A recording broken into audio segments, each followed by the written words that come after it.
What's up and welcome back to another video. I hope you are all doing well, fantastic and fabulous. If you're new here on my YouTube channel, my name is Umar Hassan and I'm doing Master of Business Analytics in Australia. I'm a full-time student.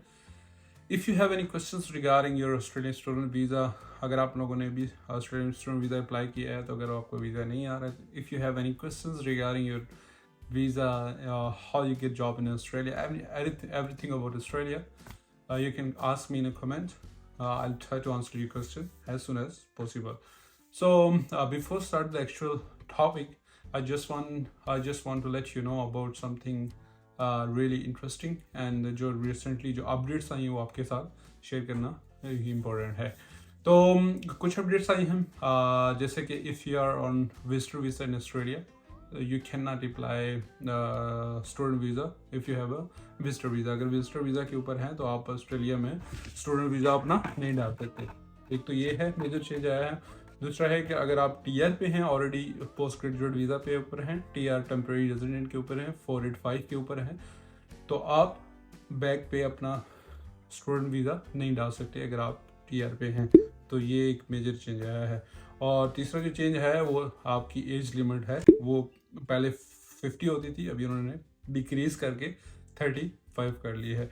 जो immigration के related जितने भी है अभी हैं stressful news आ रही हैं, तो मैं आई ट्राई टू कि आपके साथ जो है जितनी भी इंफॉर्मेशन आती है वो आपके साथ शेयर करूं. तो कुछ अच्छी भी न्यूज़ आई हैं, जैसा कि अच्छी न्यूज़ कुछ ऐसी है कि पहले आप अगर स्पॉन्सर्ड वीज़ा अगर अप्लाई करते थे तो आपको 2 ईयर का आपको वर्क एक्सपीरियंस रिक्वायर होता था, लेकिन अभी उन्होंने रिड्यूस करके 1 ईयर कर दिया है. और अभी जो रिसेंटली जो नॉमिनेशंस आई हैं, जितने भी पीआरस आई हैं, वो कंस्ट्रक्शन के रिलेटेड जितनी भी पीआर रही हैं, कारपेंट्री हो गई, ब्रिकलेयरिंग हो गई, इस तरह की जितने भी कंस्ट्रक्शन के रिलेटेड जितने भी ट्रेड्स हैं उनके अंदर पीआर आई है. तो आज का जो मेन टॉपिक है वो है हमारा how you can calculate your PR points. और पीआर पॉइंट्स होते क्या हैं, इनके अंदर आप जो है कुछ फैक्टर्स होते हैं. उसमें आपका एज फैक्टर आ जाता है, उसमें आपकी इंग्लिश प्रोफिशेंसी का जो है वो आ जाता है, आपकी ऑस्ट्रेलिया के अंदर और ऑस्ट्रेलिया के बाहर जो है जॉब एक्सपीरियंस आ जाता है. उसमें बहुत ज़्यादा फैक्टर्स आ जाते हैं. आप उसके बारे में हम बात करेंगे. पॉइंट्स कैसे कैलकुलेट करते हैं उसके बारे में आज बात करेंगे. आपसे हम बात कर रहे हैं पीआर पॉइंट्स की. सबसे मेजर जो इम्पोर्टेंट फैक्टर है उसमें आपकी एज आ जाती है. उसके बाद आइल्स, आपकी जो इंग्लिश की जो प्रोफिशेंसी है वो आ जाती है. उसके बाद आपका इनसाइड ऑस्ट्रेलियन जो है वर्क एक्सपीरियंस आ जाता है. आउटसाइड जो आपने काम किया है, ऑस्ट्रेलिया के बाहर काम किया है, उसका एक्सपीरियंस आ जाता है. उसके बाद आपकी जो है डिग्री के पॉइंट्स आ जाते हैं. अगर आपने मास्टर, डिप्लोमा, पीएचडी या बैचलर किया है उसके पॉइंट्स आ जाते हैं. अगर आपने रीजनल एरिया के अंदर अगर आपने किया है स्टडी तो उसके पॉइंट्स आ जाते हैं. उसके बाद आपकी पार्टनर की स्किल के आ जाते हैं. उसके बाद आपकी नाटी जो आपकी लैंग्वेज है और प्रोफेशनल ईयर, नाटी और प्रोफेशनल ईयर की कुछ न्यूज़ अपडेट्स आ रही थी कि ये दोनों जो दोनों फैक्टर्स हैं ये पीआर पॉइंट से निकालने लगे हैं, लेकिन अभी उसकी कोई ऑथेंटिक न्यूज़ नहीं आई. तो उसके बाद आज जो सबसे एंड है नॉमिनेशंस, जो स्टेट नॉमिनेशन, स्पॉन्सर्ड नॉमिनेशन और आपका जो है रीजनल्स नॉमिनेशन. इसके 5 पॉइंट होते हैं. तो सबसे पहले हम बात करते हैं आपकी एज की. अगर आपकी एज है 25 to 33 के दरमियान तो आपके पास जो है सबसे ज़्यादा आप पॉइंट्स गेन कर सकते हैं. उसमें आपके 30 पॉइंट्स होते हैं.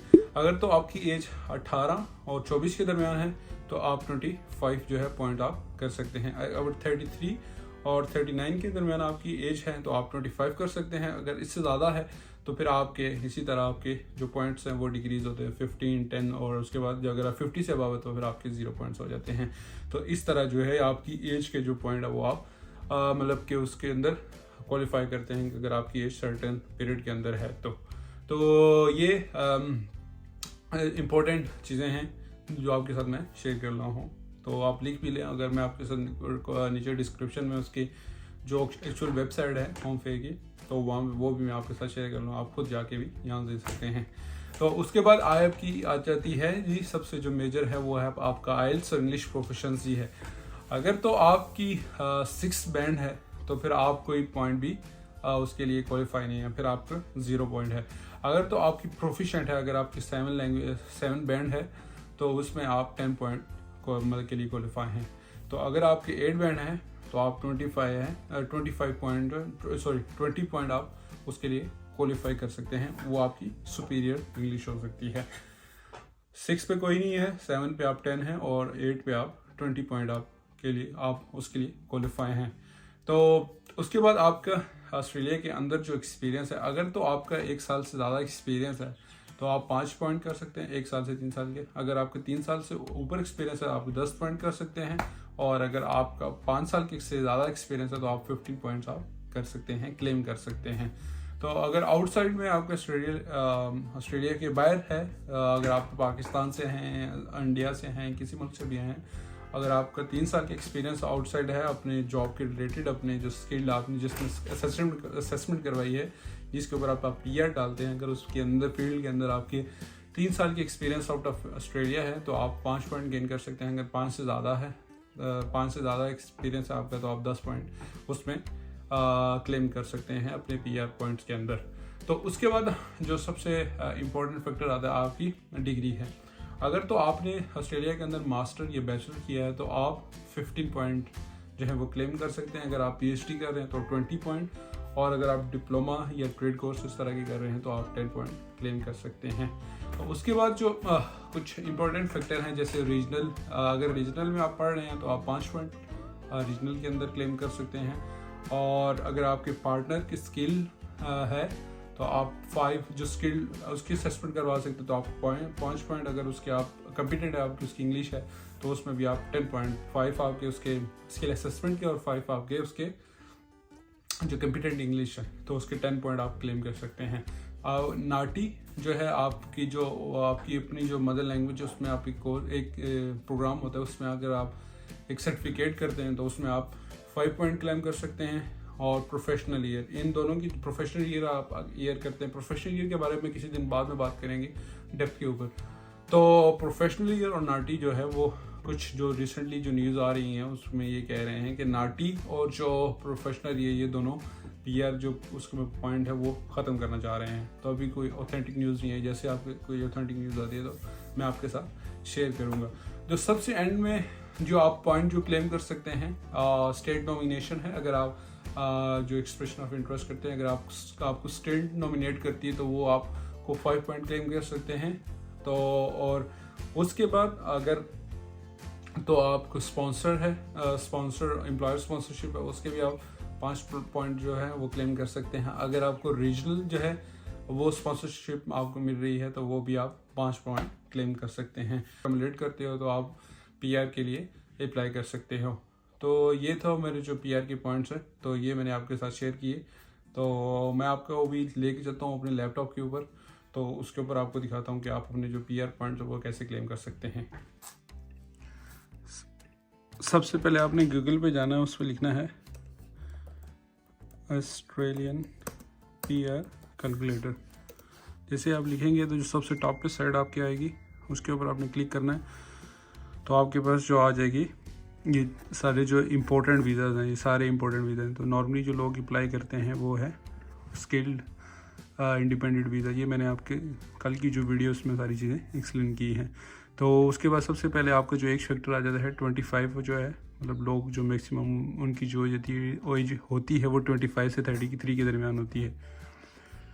फिर आपकी इंग्लिश आ जाती है, प्रोफिशेंट है। प्रोफिशेंट में आपकी सेमिनल बैंड होता है आपका ऑस्ट्रेलिया के अंदर, और ऑस्ट्रेलिया के बाहर आपका जो है ऑस्ट्रेलिया आउटसाइड और ऑस्ट्रेलिया के बाहर जो एक्सपीरियंस है, मैं वैसे रैंडम डाल रहा हूँ, वो आप अपनी जो है प्रोफाइल को देख के डालिएगा। मैं वैसे भी रैंडम डाल रहा हूँ आपको समझाने के लिए। तो ऐसे आप अपने जो है PR पॉइंट से वो है कैलकुलेट कर सकते हैं। ये नाटी है। अगर आप ऑन शोर हैं तो ये, अगर आपने मास्टर ऑस्ट्रेलिया से किया है तो इस तरह के आप पॉइंट्स आप क्लेम कर सकते हैं। तो ये स्पाउस है, अगर आपका स्पाउस के 6 बैंड है और अगर वो उसकी इंग्लिश लैंग्वेज में अगर बैंड उसका 6 है तो वही क्लेम आप कर सकते हैं। ये इस तरह के सॉरी प्रोफेशनल ये नहीं है मेरा। तो ये देखें 85 पॉइंट मेरे बन रहे, मैंने रैंडम डाले हैं। तो उसमें age, language, experience in Australia, out of experience, और ऑस्ट्रेलिया के बाद experience, qualification, Australia requirements, master की डिग्री, स्टडी इन रीजनल, ये सारी चीज़ें इसमें आ जाती हैं। तो ऐसे आप अपनी चीज़ जो है PR पॉइंट्स वो है वो कैलकुलेट कर सकते हैं ऑन शोर और ऑफ शोर। तो ये थी चीज़ें मैंने आपके साथ एक्सप्लेन की। Thank you. मैंने आपको बताया कि ऑस्ट्रेलिया के जो PR जो पॉइंट्स है कैसे कैलकुलेट करते हैं। ये ऑन शोर ऑफ शोर के लिए सब सेम है, और ऑफ शोर ऑन शोर है जो उनके लिए जो है वो अगर आपने स्टडी बैचलर मास्टर किया तो उसके ज़रा पॉइंट एक्स्ट्रा आ जाते हैं, प्रोफेशनल ईयर कर सकते हैं इस तरह के। तो ये थी छोटी सी मेरी वीडियो आपके लिए। आई होप आपको अच्छी लगेगी। अगर अच्छी लगी तो सब्सक्राइब मेरे channel, share my video with your friends. Have a good day, see you another video, bye bye.